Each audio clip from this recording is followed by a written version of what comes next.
Salam saudara-saudara yang kasih dalam Tuhan Yesus. Kali ini saya akan menyaksikan suatu kesaksian mengawal calon pengantin yang ingin bunuh diri. Saya masih berada di Surabaya 14 Mei 2020 dan belum bertugas keluar kota. Tapi sebelumnya mari kita berdoa. Tuhan Yesus, urapi hamba-Mu dan urapi pendengar kami, tutup bungkus kami dalam nama Tuhan Yesus. Biarlah ruang kesaksian ini menguatkan saudara-saudara yang mendengarkan. Biarlah ruang ini untuk saling mensupport, bukan menghujat. Berkati kami semua, berkati mereka yang tidak mengenal akan Engkau. Ikat semua roh pertentangan dalam nama Yesus. Amin. Salam saudara-saudaraku, kali ini saya akan menyaksikan bagaimana Tuhan Yesus menugaskan saya untuk suatu kasus anak muda yang akan bunuh diri menjelang 2 minggu perkawinannya.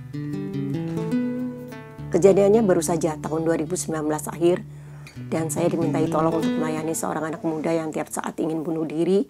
Dan sebenarnya menurut ibunya sudah mempunyai psikiater dan sudah berganti 2 atau 3 orang. Akan tapi keinginan untuk bunuh diri masih sangat kuat pada diri anak muda itu. Dan kami melayani antara Surabaya dan Gresik. Saya didampingi oleh seorang anak muda yang ikut sebagai pendukung dalam doa. Kadang seringkali hamba Tuhan harus mendampingi pengobatan yang dilakukan secara medis untuk lebih sempurna secara pelayanan rohani. Dan harus siap seperti dokter pagi, siang, malam, subuh. Anytime you have to available for everybody. Firman Tuhan mengatakan dalam Markus 2 ayat 17. Yesus mendengarnya dan berkata kepada mereka, bukan orang sehat yang memerlukan tabib, tapi orang sakit. Aku datang bukan untuk memanggil orang benar, melainkan orang berdosa. Seperti Yesus datang untuk kita yang berdosa dan menyelamatkan dan menyembuhkan. Demikian kita sebagai anak-anak Tuhan juga menolong orang yang memerlukan penguatan dan layanan dalam bidang doa dan pelepasan. Dan apapun juga harus selalu siap baik atau tidak baik waktunya. Saudara-saudaraku, saya diperhadapkan dengan orang yang pikirannya terganggu untuk membunuh dirinya sendiri. Dan ini sangat sulit untuk orang yang tidak punya latar belakang psikolog. Saat kami menghadapi anak muda tersebut, mukanya sangat pucat, mimiknya kaku, dingin, tanpa ekspresi, dan cuek acuh tak acuh dengan sekelilingnya, dan sulit sekali merespons sesuatu. Tapi saya membawa Yesus ada dalam hati, dan dengan penuh keyakinan saya percaya my Jesus is everything for me, and help everybody who needs Him. Pelepasan roh bunuh diri, ikatan roh bunuh diri yang kuat, didoakan minta penguatan Tuhan Yesus dan urapan Tuhan Yesus untuk membantu anak muda ini agar terlepas dari pikiran-pikiran bunuh dirinya dan menengking kuasa jahat yang membelenggu dia. Tentunya saya injili dahulu dengan menyampaikan firman Tuhan, memberitakan keselamatan dan jaminan keselamatan wajib buat saya sebagai pelayan Tuhan. Selama 2 minggu kami layani dia, selang sehari kami bolak-balik Surabaya Gresik, dan juga doa melalui WA dan telepon call. Terus kami sertai pagi, siang, dan malam. Mereka memerlukan kawalan doa sampai hari menjelang pernikahannya yang semakin mendekat. Setelah dilayani sudah mulai kelihatan perbaikan, dan ibunya meminta saya melayani calon istrinya. Pada saat saya melayani di Gresik, Roh Tuhan mengatakan bahwa dalam toko tersebut ada opo-opo. Mereka memakai opo-opo untuk pelaris. Dan saya mencari-cari dan saya mengatakan pada ibunya bahwa kalau memakai kuasa-kuasa kegelapan untuk melancarkan bisnisnya dan pelaris, maka kuasa iblis biasanya meminta jiwa. Dan sekarang yang diincar adalah jiwa anaknya yang laki satu-satunya yang tinggal sama dia dan yang ingin terus bunuh diri. Lalu dia membuka laci dan mengeluarkan banyak sekali ratusan lembar kertas yang bertuliskan huruf Mandarin yang katanya untuk supaya usaha lancar, dan juga beberapa jimat koin yang dibungkus dan sebagainya untuk kelancaran mereka berbisnis. 2 hari kami membakar kuasa-kuasa jahat sambil melayani anak muda itu. Ibunya mencari jimat-jimat yang disimpan yang masih tertinggal dari beberapa dukun dan kelenteng. Rumah dibersihkan juga, jadi bukan hanya orangnya yang dilayani, akan tetapi rumah pun harus dibersihkan dari segala opo-opo yang dipasang, dan jimat-jimat itu harus dibakar. Karena mereka pakai sudah puluhan tahun, sudah 20 tahun menurutnya oleh keluarga ini untuk dipakai untuk kemajuan bisnisnya mereka. Ternyata orang tuanya harus membayar harga dengan permintaan 1 jiwa untuk dikorbankan bagi kuasa jahat.